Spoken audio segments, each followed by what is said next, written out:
Lying is another precept.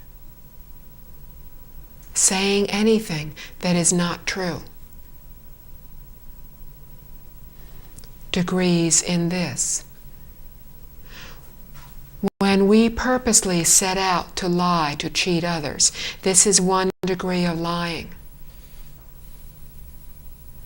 When we have gone out with somebody, perhaps a husband or a wife, and we're in the car and we're going someplace, and one says to the other, "Do I look okay?" And perhaps what they're wearing is not quite appropriate. But it's too late to go back. If we say it does not look right, they'll be upset the entire evening. There's nothing that can be done about it. We tell a white lie. Lying, but it's not intentionally setting out to defraud another. All different degrees of lying, different karmic results. Stealing. Stealing is not necessarily just walking up to somebody demanding their money, committing fraud, embezzlement.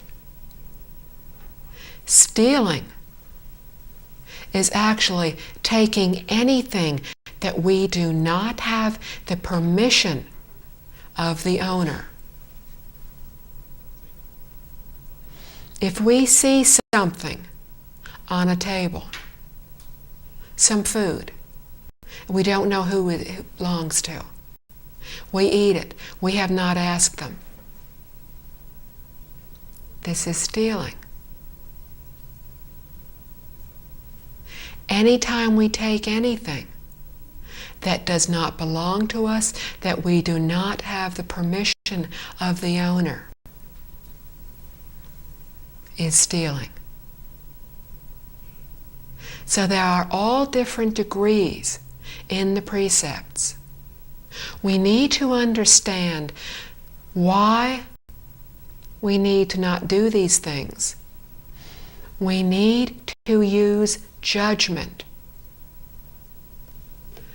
There is a story from the Buddha's time of a king and queen. The king lost his temper, became infuriated with one of his ministers, and said that the minister was to be put to death. The queen knew this was not like her husband. She did not know what to do, but she knew the offense was very serious. All she could think to do was to offer her husband some wine to drink. She kept giving him wine, more wine.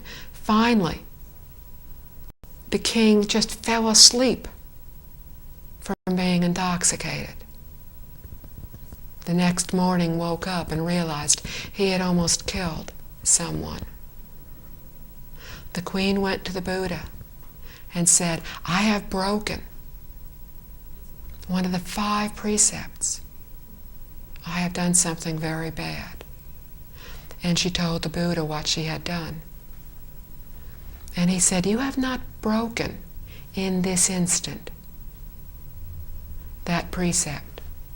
You have lifted the precept because you did so to stop a greater harm. You did so to save a person's life." And this is why we need to understand the precepts and why the Buddha taught them to us, so that we understand all the circumstances and we make judgments.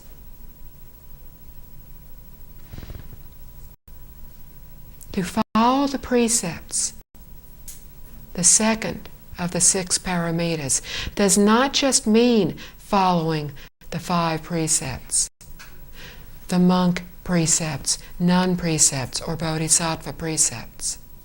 It also means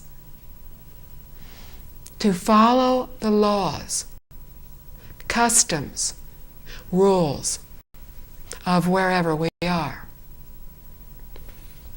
When in Singapore, we follow Singaporean law. When in Australia, we follow Australian laws. We follow the customs of where we are. This is also the meaning in following the precepts. We do not offend people who live where we are. We do things as they do them, provided these things are proper.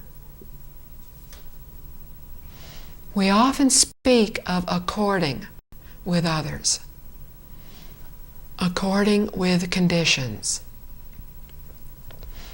And we often say, when others are doing something, do not be attached to our own way of doing something. Follow the customs. If everybody wants to do something in a particular way, don't be the only one who insists on doing it my way. Go along with the others. But again, think. Accord with proper conditions. If we accord with conditions that are improper,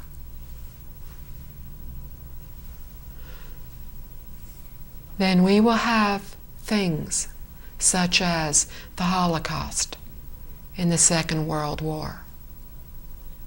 So when we accord with conditions, we accord with proper conditions. We follow customs, laws, rules of where we are. We do not break the laws. Even when no one else knows what we are doing, we follow the laws. Because others may not know what we are doing, may not see what we are doing. But there is still the karmic effect. There are still beings around us in other dimensions who do know what we are doing. And they will know when we are doing something improper. So to follow the precepts means to accord with customs, rules, laws, to do what is proper for where we are. The third paramita is that of patience. We need patience in everything we do. Nothing good has ever been attained without patience. If we are studying, we need patience to sit in the classroom, to do our homework. If we work, we need patience to do the job properly. With our family, we need patience to interact with others around us.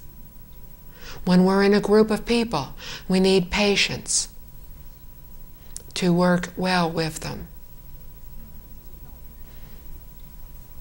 With ourselves, we need to have patience and understand that we have many, many bad habits from innumerable past lifetimes.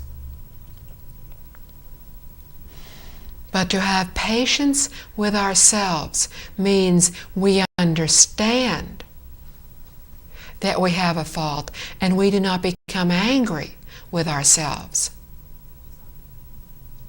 But to have patience with ourselves doesn't mean that we keep forgiving ourselves.